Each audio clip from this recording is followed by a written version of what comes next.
오늘 함께 다니엘서 7장인데요. 함께 듣도록 하겠습니다. 7장.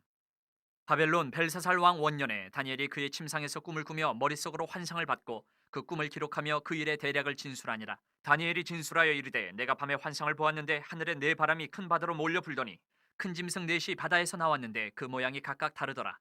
첫째는 사자와 같은데 독수리의 날개가 있더니 내가 보는 중에 그 날개가 뽑혔고 또 땅에서 들려서 사람처럼 두 발로 서게 함을 받았으며 또 사람의 마음을 받았더라. 또 보니 다른 짐승 곧 둘째는 곰과 같은데 그것이 몸 한쪽을 들었고 그 입에 이 사이에는 새 갈빗대가 물렸는데 그것에게 말하는 자들이 있어 이르기를 일어나서 많은 고기를 먹으라 하였더라.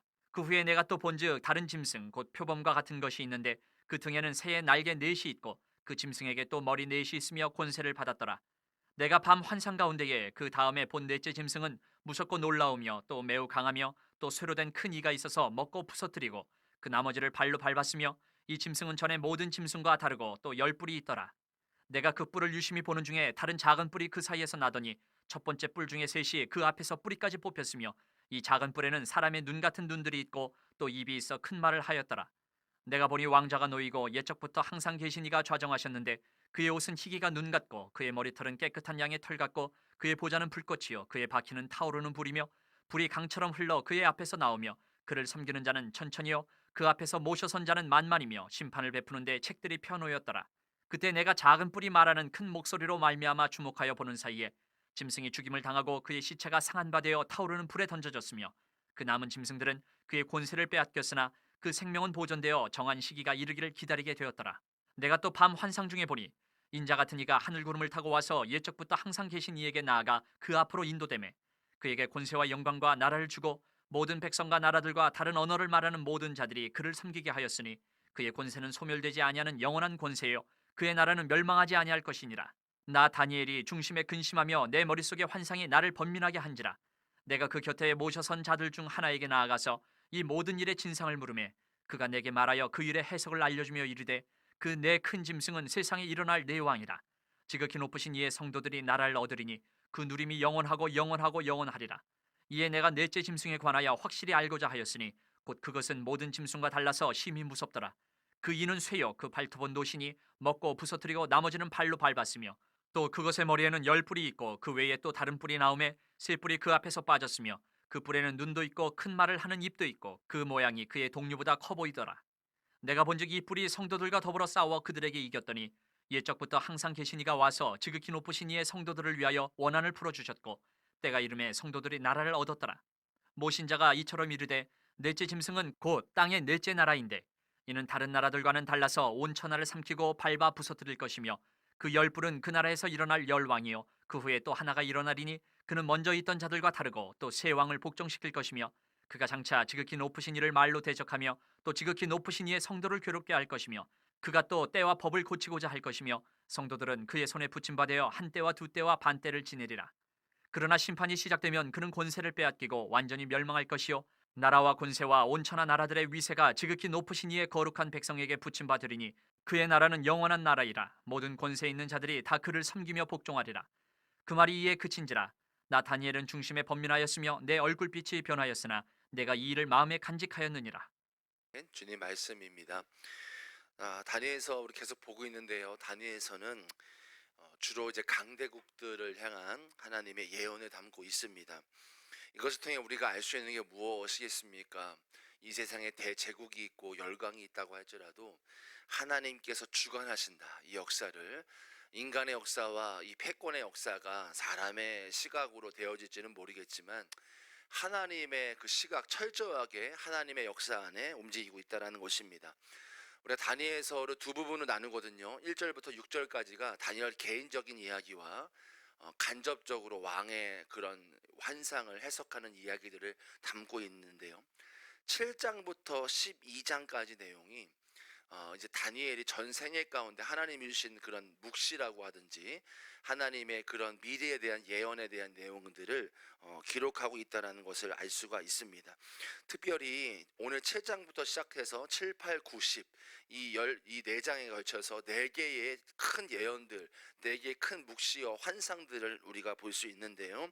오늘 나오는 네 개의 짐승에 대한 그런 환상, 그리고 8장에 나오는 순양과 순염소, 그리고 9장에 나오는 72대 예언, 그리고 10장에 나오는 히데겔 강에서의 예언, 여러 왕들에 대한 환상들, 이런 내용들을 담고 있습니다. 이 모두는 이 대제국들, 이 모든 예언들과 환상들은요, 이 대제국들에 대한 예언을 하고 있고요, 그 배경 안에 하나님의 역사가 움직이고 있다라는 것을 말하고 있습니다. 자, 오늘 이 7장에 나오는 첫 번째 이 환상은요, 짐승의 예언입니다. 네 가지의 짐승의 예언이고 환상인데요. 당시에 다니엘은 67세로 이제 학자들은 얘기를 해요. 나이가 좀 있으신 상태죠. 바벨론 왕 벨사살 원년, 기원전 553년으로 보고 있어요. 6장에 나오는 사자굴 사건이 있었잖아요. 이 사자굴 사건이 일어난 지 10년 전이 되는 다니엘이 본 환상이다. 이렇게 학자들은 말하고 추측하고 있습니다. 이 오늘 나오는 네 개의 짐승 가운데 첫 번째 짐승은 사자의 형상을 가지고 있어요. 독수리 날개를 가지고 있고, 둘째는 곰의 형상을 갖고 있어요. 셋째는 표범의 형상을 갖고 있고, 네 개의 새 날개를 달고 있어요.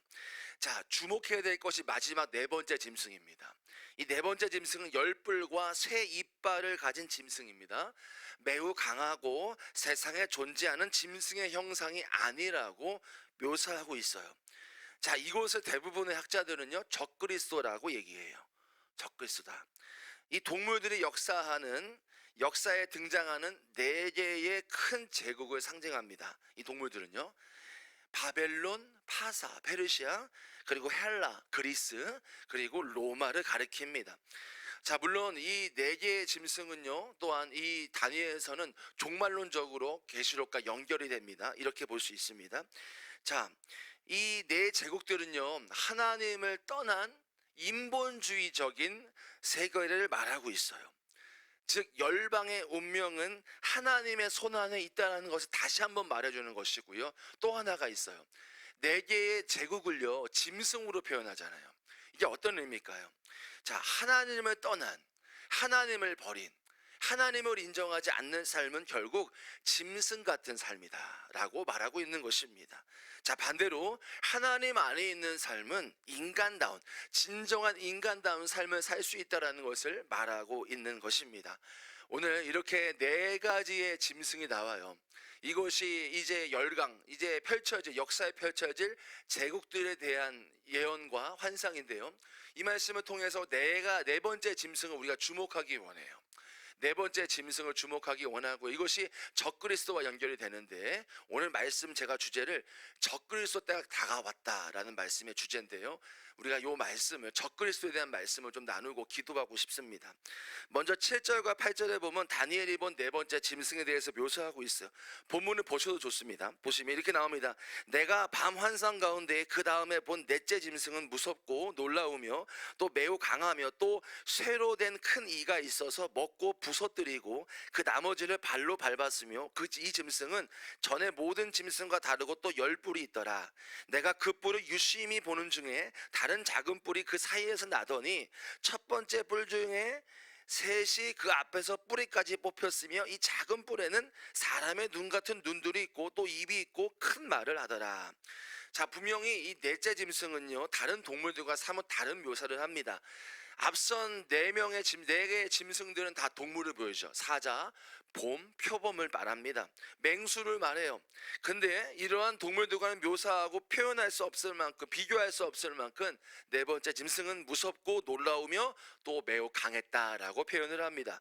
새로 된 이빨을 가지고 있어요. 무엇이든 먹고 부숴버릴 수 있습니다. 자, 이 동물에 대해서, 네 번째 짐승에 관해서 이제 학자들은 가장 강력하고 파괴적인 역사에 있었던 로마 제국이다라고 말을 합니다. 그런데 이 짐승은 10뿔이 있었어요. 그리고 10뿔들 사이에 그리고 뭐가 있습니까? 한 작은 뿔을 말하고 있습니다. 사람의 눈과 같은 것들이 달려있고 입에 입이 있어서 큰 말을 한다. 뭔가 사람처럼 묘사를 하고 있죠. 자, 이 작은 뿔은요, 마지막 때에 나타날 적그리스도를 나타냅니다.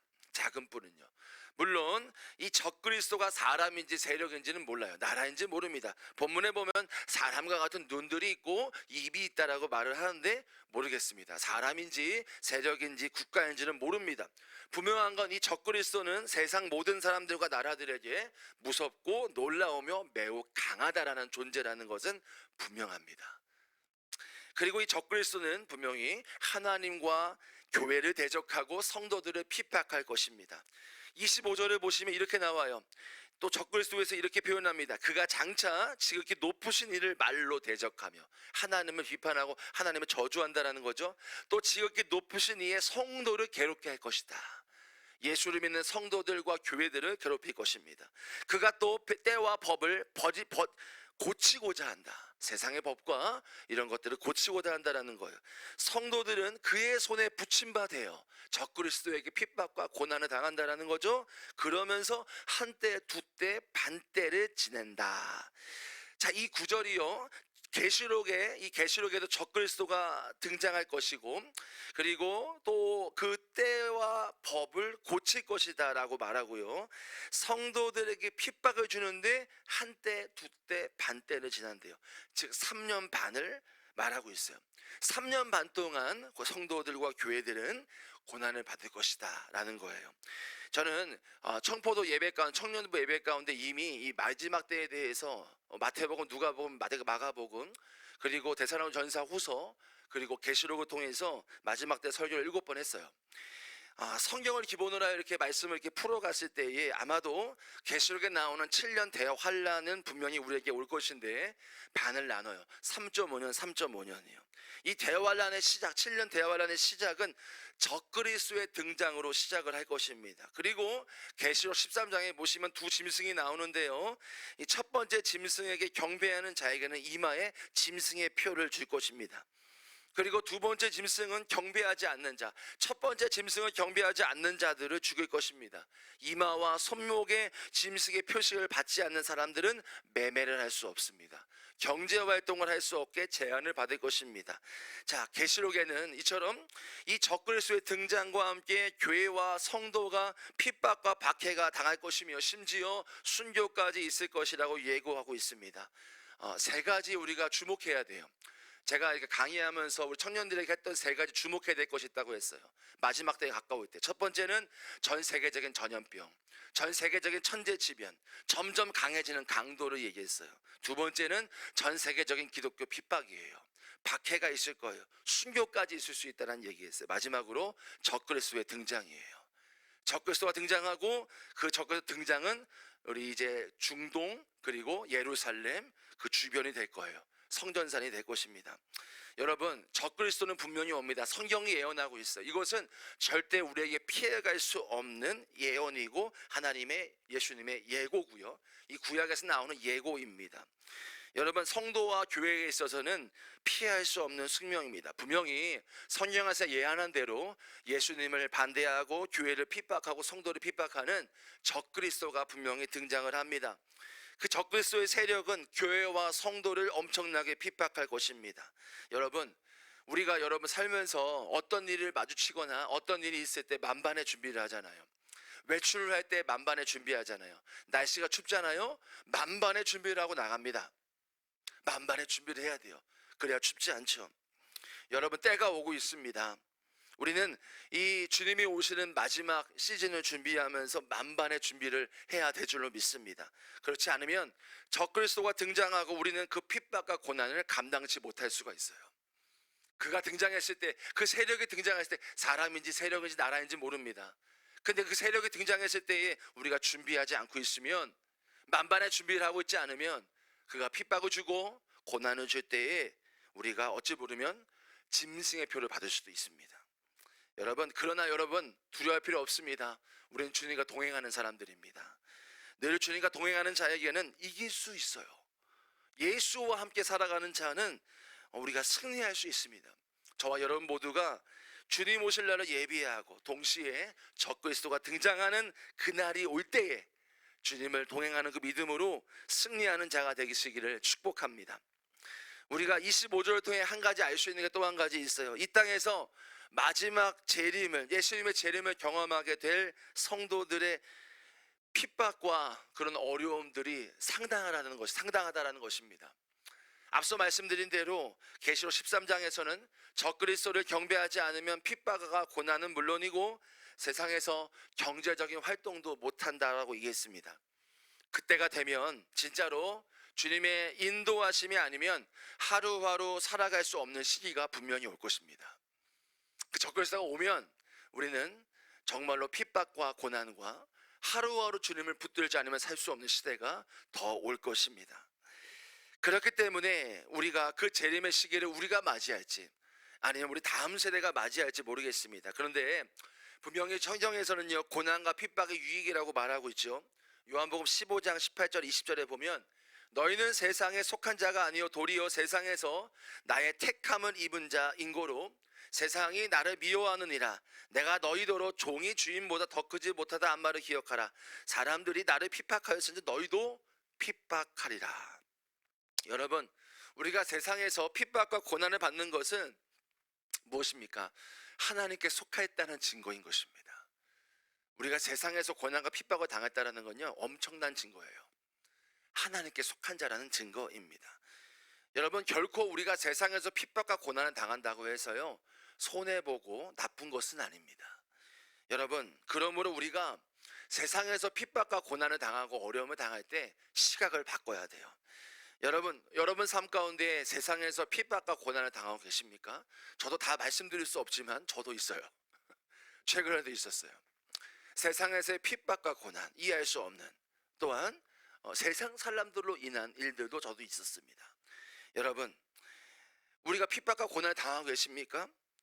이건 오늘 말씀, 우리 지금 말씀드린 성경에 나온 말씀대로 말씀드리면 내가 하나님께 속한 분명한 증거입니다. 여러분, 주님께서도 고난을 당하셨기 때문이에요. 내가 그분의 길을 따르고 있기 때문입니다. 제가 저번에 아내와 함께 청와대래요. 국회의사당 갔다 왔어요. 왜 갔다 왔냐면요, 차별금지법 반대한다는 걷기 운동하고 왔거든요. 걸으면서 반대하는 사람들도 보여요. 우리를 향해서 시선이 정말 그런 부정적인 분위기도 보였어요. 근데 여러분, 깨달았습니다. 그런 시선과 그런 분위기 속에서 깨달은 게 뭐냐면, 내가 받는 이런 시각과 이런 시선과 분위기는 하나님께 내가 속하는 것이구나 라는 것을 깨달았습니다. 저는 지금은 없는데 제 가방이든 어디든 전도지를 개인적으로 갖고 다녀요. 그래서 복음을 전할 일이 있으면 이렇게 복음 전도지를 이렇게 드립니다. 복음을 전합니다. 우리 선생님과 함께 학교 전도를 지금 하고 있어요.